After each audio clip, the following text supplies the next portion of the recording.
Terus bagaimana Pak untuk sikap kita akan datangnya bulan Ramadan? Kalau toh memang setan dalam bentuk jin itu dibelenggu oleh Allah Hmm, Subhanahu wa taala gitu ya. Tapi yang jadi bentuk manusia kan lebih baik. lebih nyata. Buktinya masih ada tuh puasa-puasa yang ngoplos minyak kita. Oh, Bukan iya. ngoplos, ngurangi timbangan minyak kita yang Iya. harusnya 1 liter jadi 750 mili.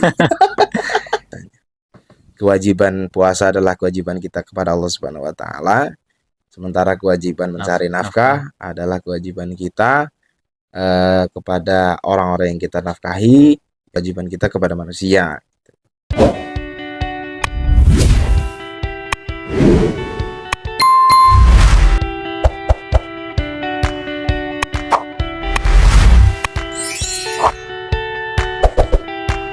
Assalamualaikum warahmatullahi wabarakatuh. Selamat sore teman-teman. Gimana kabarnya untuk puasa kali ini? Alhamdulillah. Semoga lancar ya. Oke, kembali lagi di podcast Goresan Kisah spesial Spesial Ramadan. Oke. Pak Fahmi gimana, sehat? Alhamdulillah. Alhamdulillah. Masih dalam lindungan Allah Amin. Subhanahu wa taala.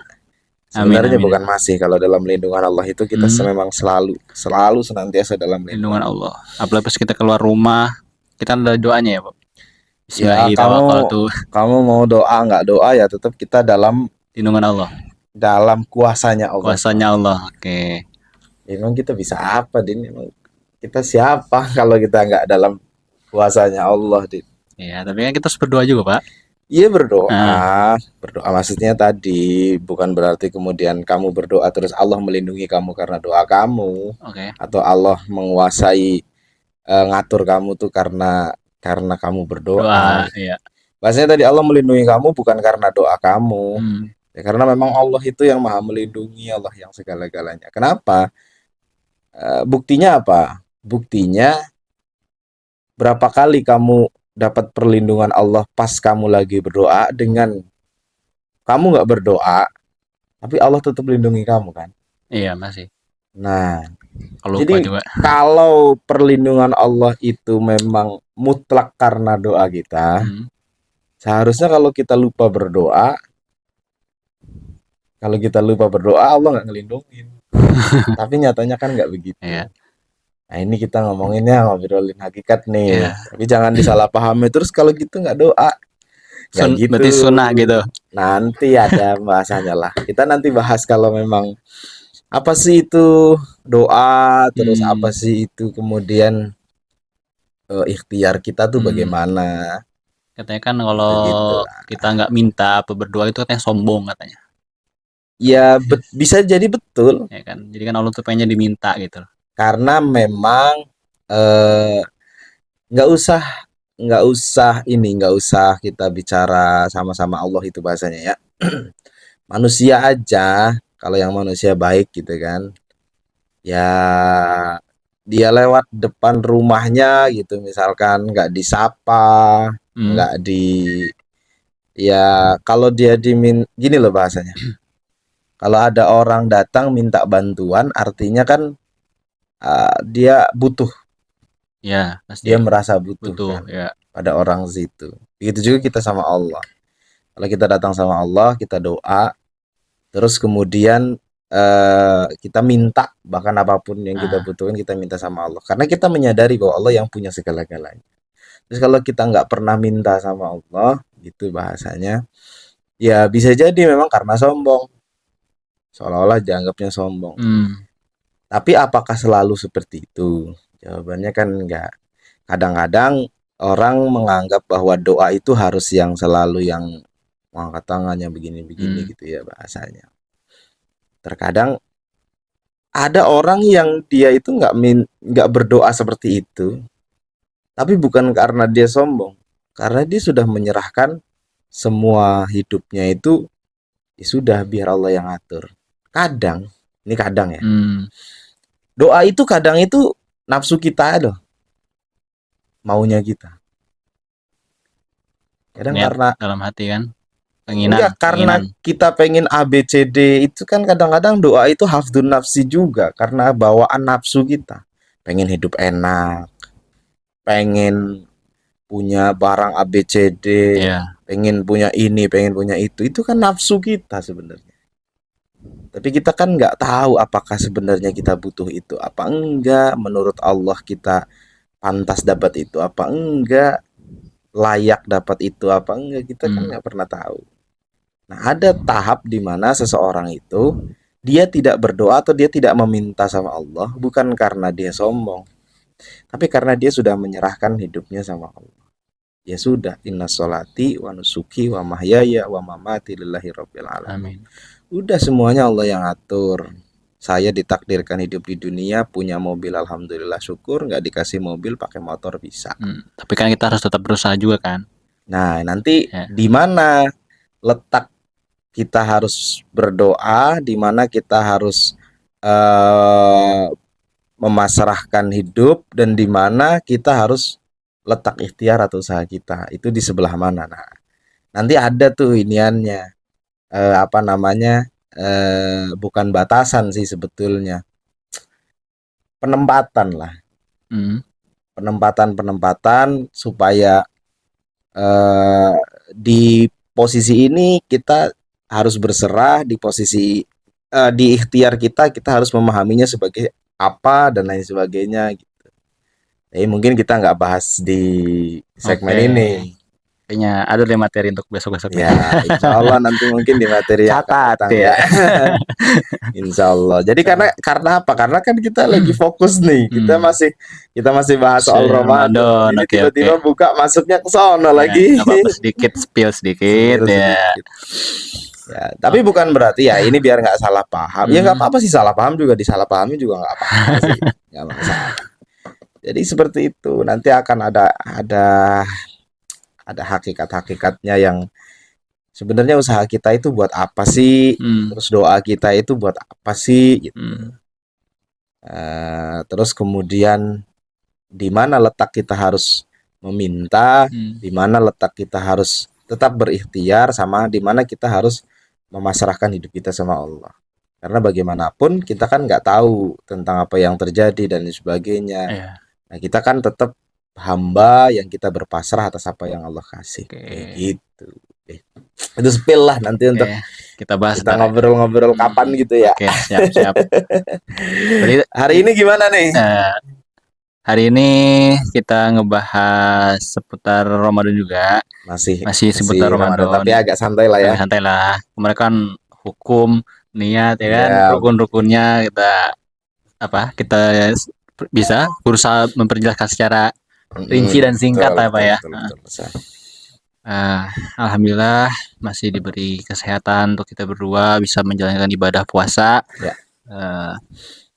Ramadan kan adalah bulan yang mulia yang kita tunggu-tunggu setahun sekali lah. Betul. Terus bagaimana Pak untuk sikap kita akan datangnya bulan Ramadan? Sebetulnya ini harusnya di awal-awal ya. Nggak apa-apa, sedikit. Ya, tapi kalau menurut saya begini, di awal-awal itu menurut saya kita penting bahas tentang yang kemarin itu, bahasanya tentang akidah kita, kemudian tentang cara-cara setelah akidah kita, why-nya kita dapat tentang puasa ini. Terus kemudian kita bahas tentang bagaimana cara berpuasanya menurut kaidah-kaidah fikih gitu kan. Itu penting. Itu jauh lebih penting daripada bagaimana sikap kita datangnya di bulan Ramadan. Nah, sikap kita itu ya jadi nilai tambah aja kalau kita benar cara menyikapinya gitu. Ya, setidaknya kalau memang cara kita menyikapi di awal itu kurang tepat, tapi kemudian apa yang kita lakukan, ibadah kita lakukan benar, insya Allah kan nggak ada masalah. Nah, jangan sampai kemudian kalau sikap kita benar ya mudah-mudahan ibadahnya pasti diperbaiki kan, ilmu-ilmunya gitu loh bahasanya. Nah, kalau ya kamu yang tadi kamu sampaikan benar, Ramadan itu bulan yang mulia. Jadi kemuliaan bulan Ramadan itu banyak sekali disebutkan di berbagai macam riwayat gitu kan, bahwa di dalamnya Allah turunkan Al-Quran, bahkan di dalamnya ada malam yang lebih baik daripada 1000 bulan, sebagainya. Terus kemuliaan Ramadan, terus kemudian bagaimana Allah kemudian mengganjar pahala ibadah-ibadah yang ada di bulan Ramadan. Itu kan semuanya itu menunjukkan bahwa Ramadan itu spesial. Ya, spesial daripada bulan-bulan yang lain. Ya. Gitu. Lalu gimana sikap kita dengan datangnya bulan Ramadan? Ada hadis dari baginda Nabi Muhammad SAW yang mengatakan, meskipun ada beberapa orang yang mengatakan hadis ini lemah gitu ya, tapi sebagai fadhail, meskipun itu dhaif, hadis itu masih bisa dipakai. Disebutkan bahwa man fariha bituhuli Ramadan haramallahu jazatahu minan niran. Kita bisa membayangkan bagaimana spesialnya bulan Ramadan dari hadis ini.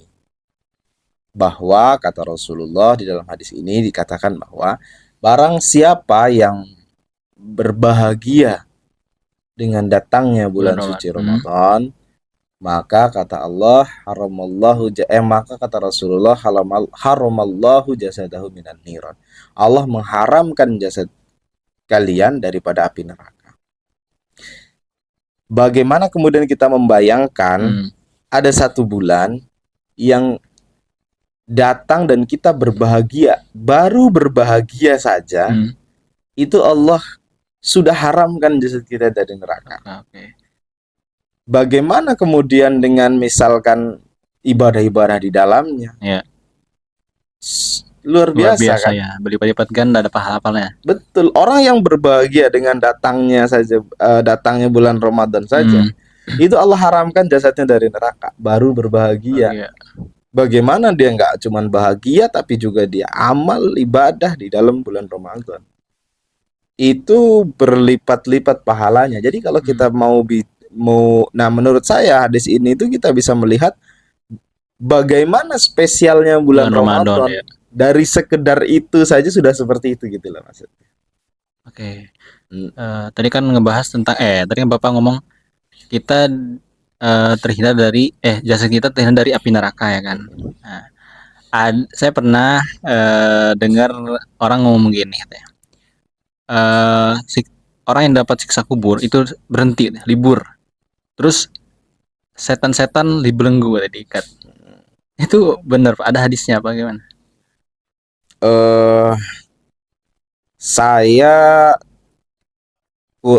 Itu ada 2 poin yang kamu tadi sampaikan bahwa orang yang disiksa kubur berhenti disiksa dan kemudian setan-setan dibelenggu gitu kan bahasanya. Yang poin pertama saya masih belum pernah mendengar gitu. Nggak tahu, saya mungkin kelewat atau saya nggak pernah mendengar atau gimana gitu bahasanya. Ya mungkin nanti teman-teman ada yang tahu silahkan ini kan. Tapi kalau memang masalah setan-setan itu diikat dan lain sebagainya, yaitu ada riwayatnya. Tapi jauh daripada itu atau terlewat daripada apa yang kamu tadi tanyakan gitu kan bahasanya. Ya kita bisa bertemu dengan bulan Ramadan itu ya harus kita syukuri dengan luar biasa gitu. Lalu jangan gini. Jangan kita bukan kita terpengaruh bahasanya. Apa ya? Dengan bahasa tadi misalkan. Saya nggak tahu arah kamu tadi tuh mau kemana gitu. Dengan mengatakan yang setan-setan dibelenggu. Setan-setan dibelenggu itu apa ya? Terus bagaimana kalau setannya ternyata diri kamu sendiri? Dalam diri kita nafsu gitu. Gini. Gimana? Setan itu qul a'udzu birabbin nas malikin nas ilahin nas min syarril waswasil khannas. Ya. Alladzi yuwaswisu fi sudurin nas. Dari apa? Minal jinnati wan nas. Nah. Setan yang meniup was-was itu di dalam hati kita itu tuh ada 2 jenis. Oh iya. Setan dari jin dan manusia. Kalau toh memang setan dalam bentuk jin itu dibelenggu oleh Allah Subhanahu wa taala gitu ya. Tapi yang jadi bentuk manusia kan lebih baik. Lebih nyata. Buktinya masih ada tuh puasa-puasa yang ngoplos minyak kita. Bukan ngoplos, ngurangi timbangan minyak kita yang harusnya 1 liter jadi 750 mili. Iya. Ya kita yang bisa dibelenggu. Maka dari itu gitu maksudnya. Iya. Jangan kemudian segala sesuatunya kita menyalahkan setan dalam bentuk dari pemikiran kita itu setan itu yang dalam bentuk jin gitu. Jangan-jangan kita nih setannya. Setan mulu yang disalahin ya. Aduh. Jadi ya itu inilah ya biar agak slow lah ya gitu. Tapi balik lagi ke yang tadi kamu sampaikan gitu bahasanya bahwa apa gunanya setan dalam bentuk jin dibelenggu kalau setan yang dalam bentuk manusia yang jangan-jangan diri kita ini ternyata masih kita kasih makan gitu. Maksudnya ya jadi kurang lebihnya seperti itu. Lalu bagaimana sih kita untuk menunjukkan rasa syukur rasa syukur kita bertemunya bulan Ramadan ini, Pak? Ya, sebelum saya bicara tentang rasa syukur, pertanyaannya adalah kenapa kita harus bersyukur dengan datanya bulan Ramadan gitu? Atau kenapa kita bersyukur karena kita masih diberikan kesempatan oleh Allah Subhanahu Wa Taala untuk bisa bertemu dan beribadah di bulan Ramadan? Ya. Satu tadi, karena spesialnya bulan Ramadan. Karena pahala yang berlipat-lipat ganda itu ya, Pak ya? Berlipat-lipat ganda ampunan Allah yang luar biasa besarnya. Bahkan kata para ulama dikatakan Ramadan itu dari kata Romaldo kalau nggak salah, dari akar katanya yang artinya itu adalah panas yang membakar. Artinya para ulama menyatakan bahwa bulan Ramadan itu adalah bulan di mana dosa-dosa kita itu dibakar sampai habis gitu. Itu kalau di kitab-kitab dijelaskan seperti itu. Nah, pertama karena mulianya bulan Ramadan. Karena saking begitu mulianya bulan Ramadan, begitu hebatnya luar biasanya bulan Ramadan. Yang kedua, kita bisa dipertemukan dengan bulan Ramadan itu sebuah nikmat yang luar biasa besar. Kenyataannya tidak semua orang Allah beri kesempatan untuk bertemu dengan Ramadan, misalnya di Ramadan tahun ini. Di lingkungan kita aja, misalkan beberapa waktu lalu di awal bulan Ramadan kan kita tahu ada saudara kita di sini yang ternyata Allah panggil. Padahal sudah di mulutnya atau di depan pintu bulan Ramadan.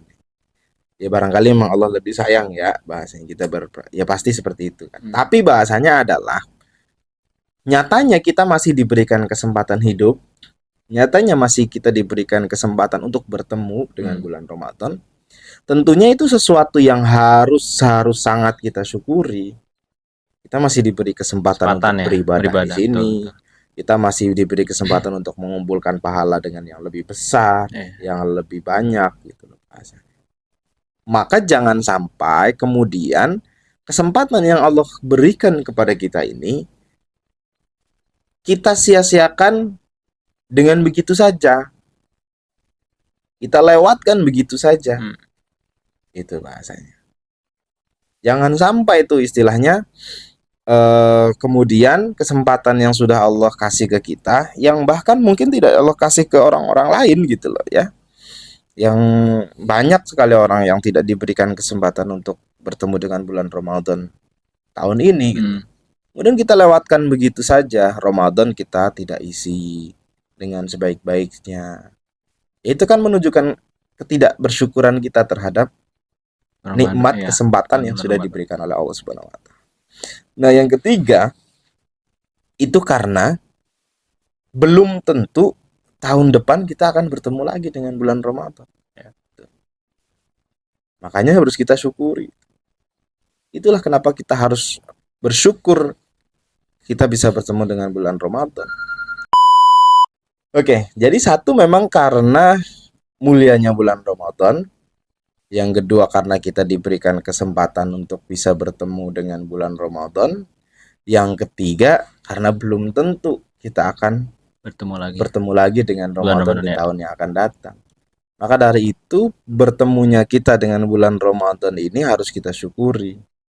Nah, pertanyaannya bagaimana caranya kita menunjukkan rasa syukur kita atas kesempatan Ramadan yang Allah berikan kepada kita? Jawabannya adalah dengan tidak menyia-nyiakan kesempatan yang telah Allah berikan kepada kita dengan kita bertemu dengan bulan Ramadan sekarang. Jangan biarkan Ramadan tahun ini itu terlewat begitu saja tanpa adanya amalan-amalan ibadah perbaikan diri lah. Perbaikan diri di apapun itu gitu ya, di segmen-segmen kehidupan kita sehari-hari. Bahkan kalau kata para ulama yang mengatakan, ada yang mengatakan bahwa jika bulan Ramadan yang semulia ini saja tidak bisa mengubah diri kita, tidak bisa memberikan kebaikan untuk kita, lalu harus dengan cara apa lagi? Allah ngasih kesempatan Allah mau apa, dengan cara apa lagi kita mau berubah menjadi lebih baik gitu. Kalau di bulan Ramadan yang seperti ini saja kita tidak bisa gitu rasanya. Justru ini kesempatan setahun sekali ya untuk memperbaiki diri kita ya kan, untuk lebih dekat lagi kepada Allah. Ibadah-ibadah kita lebih dikencengin lagi, sunnah-sunnah kita kerjakan mungkin kalau kita ada waktu luang. Jadi waktu-waktu itu kita gunakan untuk ibadah di bulan suci Ramadan ini kan? Ya. Dan kalau menurut saya ada tambahan lagi. Kita juga jangan kemudian kita itu terpacu pada kuantitas. Pada kuantitas artinya jumlah, banyaknya gitu. Wah, banyak, berapa kali kita khatam Quran. Berapa kali kita berapa banyak kita sholat malam misalkan, atau berapa banyak amal ibadah yang ini dan itu. Tapi itu hanya yang bersifat kuantitas atau jumlahnya aja. Ya nggak masalah, maksudnya memperbanyak kuantitas juga bagus-bagus saja. Tapi kalau bisa jangan hanya sekedar kuantitasnya yang ditambah, tapi juga kualitasnya. Kualitas dari ibadah kita, kualitas dari amal kita itu juga ditambah. Dengan cara apa? Dengan cara belajar. Supaya ibadah kita itu jauh lebih berkualitas daripada ibadah kita sebelumnya. Contohnya misalkan ya benar kayak ngaji misalkan. Puasa kita belajar yang tadinya hanya sekedar ikut-ikutan puasa gitu kan, tanpa benar-benar tahu syarat rukunnya, tanpa benar-benar ngerti yang diwajibkan, sahnya dan lain sebagainya. Ya kita belajar. Dengan ilmu kita bisa memperbaiki kualitas peribadahan kita. Itu. Ketauhidan kita tentang puasa, akidah kita tentang puasa, tentang amal-amal yang lain. Belajar fikihnya, bagaimana kemudian Allah memandang ibadah-ibadah itu, mana yang wajib, mana yang sunnah, supaya kita tidak terjebak dalam dalam apa ya istilahnya ya, kesalahan berpikir, misalkan yang sunnah seolah-olah wajib gitu kan bahasanya kan. Jadi seperti itu. Jadi jangan ya, tidak hanya sekedar kuantitasnya yang kita tambah, tapi juga kualitasnya. Ya kita mulai memahami juga bahwa ternyata pekerjaan itu ternyata bekerja juga adalah bentuk ibadah. Di bulan Ramadan artinya bukan berarti kita kemudian, nah ini nih yang kadang-kadang orang akhirnya salah mengartikan ketika orang tidak mengerti bahwa ternyata bekerja itu juga ibadah. Maka kemudian orang berpikir, wah karena saya lagi puasa saya malas-malasan kerja, karena saya lagi puasa jadinya produktivitas menurun gitu loh. Atau alasan karena ibadah puasa misalkan pengen pulang lebih cepat untuk ngejar traweh gitu misalkan. Atau ya kalau memang aturannya memperbolehkan enggak masalah. Atau misalkan karena alasan puasa jadinya ya tadi produktivitas di pekerjaan tidak optimal, alasannya karena puasa. Padahal ketika misalkan ya puasa itu ibadah tersendiri, bekerja juga ibadah. Maka dari itu nggak ada alasan ketika kita sama-sama melihat keduanya sebagai ibadah, harusnya bisa berjalan beriringan.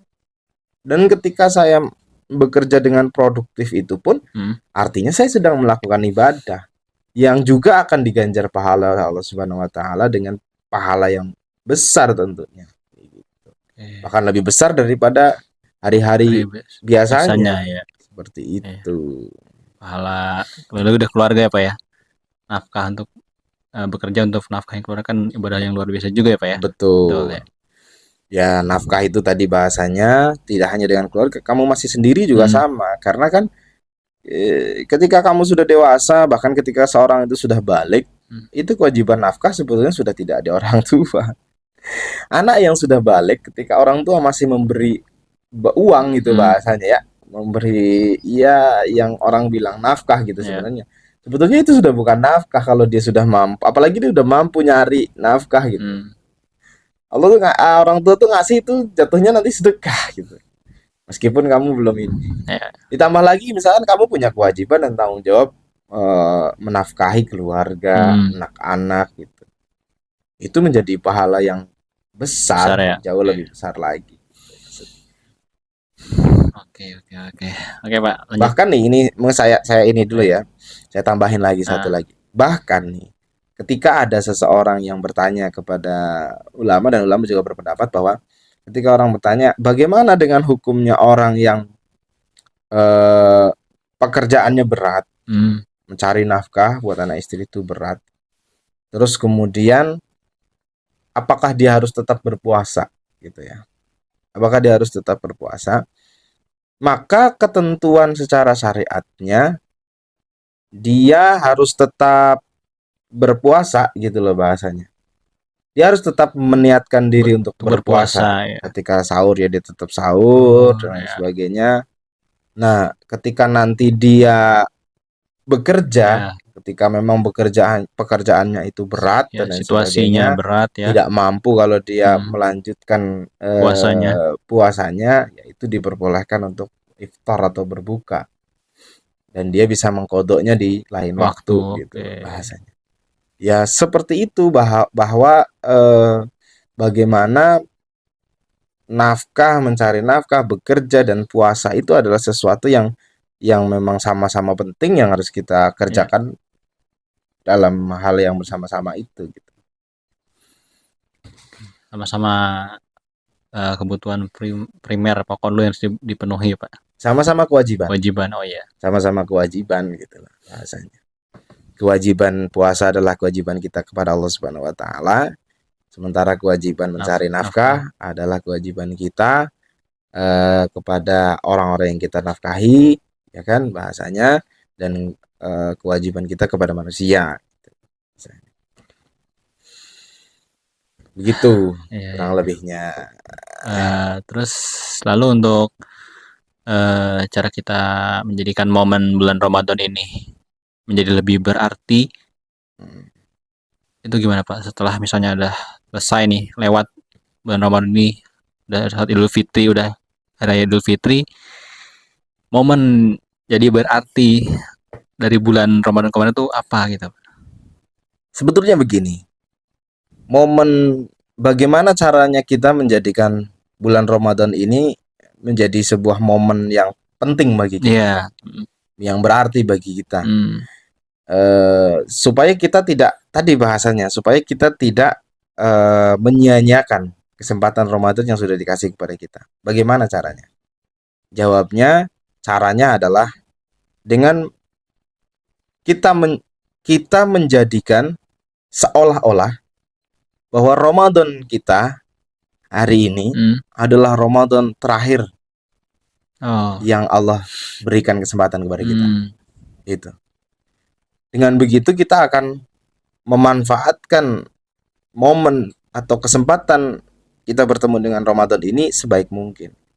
Kita akan berusaha melakukan sebanyak-banyaknya ibadah yang bisa kita lakukan, sebaik-baiknya ibadah yang bisa kita kerjakan.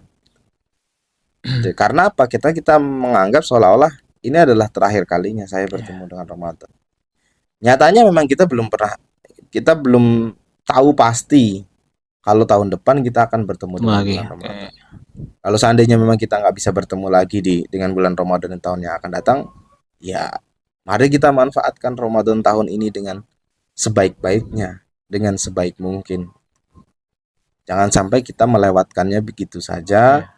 Jangan sampai tahu-tahu nanti kita sudah Idul Fitri, tapi ternyata memang kita belum dapat apa-apa. Kita nggak meninggalkan apa-apa. Gitu. Luar biasa sekali ya di bulan Ramadan Pak ya. Jangan pernah sia-siakan lah.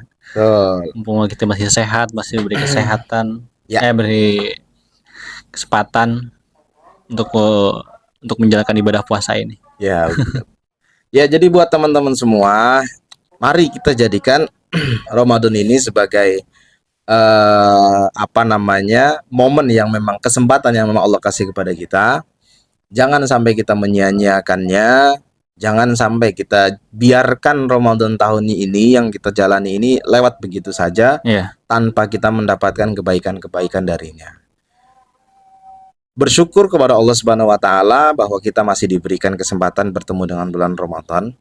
Cara mensyukurinya adalah dengan kita menggunakan kesempatan yang Allah kasih ini sebaik mungkin dan jadikan seolah-olah Ramadan ini adalah Ramadan terakhir yang bisa kita temui. Karena tadi belum tentu tahun depan kita bisa bertemu lagi dengan bulan Ramadan. Ya. Jadi tetap lakukan kebaikan sebanyak-banyaknya dan sebaik-baiknya. Baik itu amalan-amalan yang memang tuntunan-tuntunan yang dikerjakan di bulan Ramadan, gitu ya. Berpuasa sudah tentu. Dan mari kita jaga pahala puasa kita tidak hanya dari hal-hal yang membatalkan.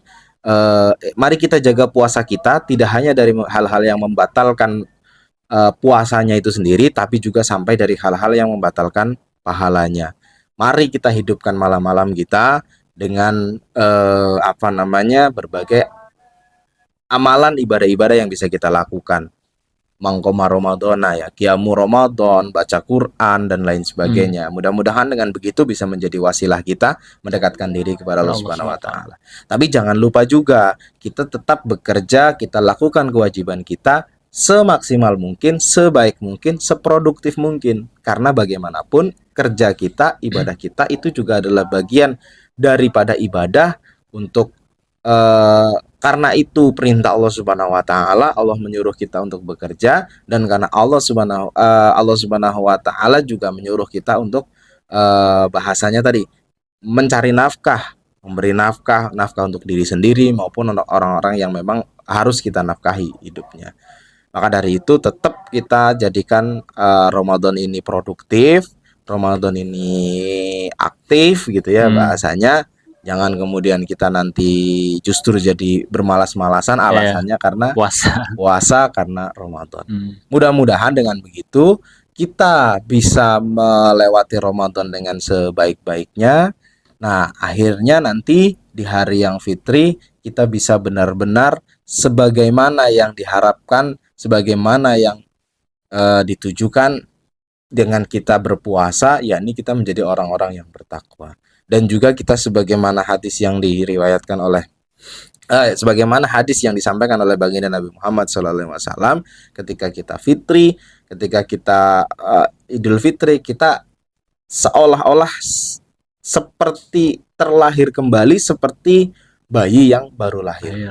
Karena apa? Karena Allah sudah mengampuni dosa-dosa kita, karena Allah sudah Allah sudah memberi, kita sudah mendapatkan pahala yang besar di bulan Ramadan ini. Nah, itu aja. Video kali ini gitu aja. Luar biasa ya bulan suci Ramadan ini ya, teman-teman. Untuk semakin mendekatkan diri kepada Allah, semakin bertakwa kepada Allah Subhanahu wa taala. Oke Pak, cukup sampai situ mungkin. Ya, cukup sampai segitu aja untuk video kita kali ini. Nanti kita ketemu lagi di video-video yang lain. Oke? Oke, kita tutup. Terima kasih yang sudah menonton. Jangan lupa tonton video-video kita yang lain ya. Selama Ramadan ini kita ada edisi spesial Ramadan. Nanti teman-teman bisa cari video-video kita yang lain. Jangan lupa tonton, like, komen, dan subscribe. supaya kita bisa makin semangat lagi untuk apa namanya, Take untuk buat video lagi. ya buat video-video lagi. Mudah-mudahan bermanfaat. Kita cukupkan, sampai bertemu lagi. Assalamualaikum warahmatullahi wabarakatuh. Warahmatullahi wabarakatuh.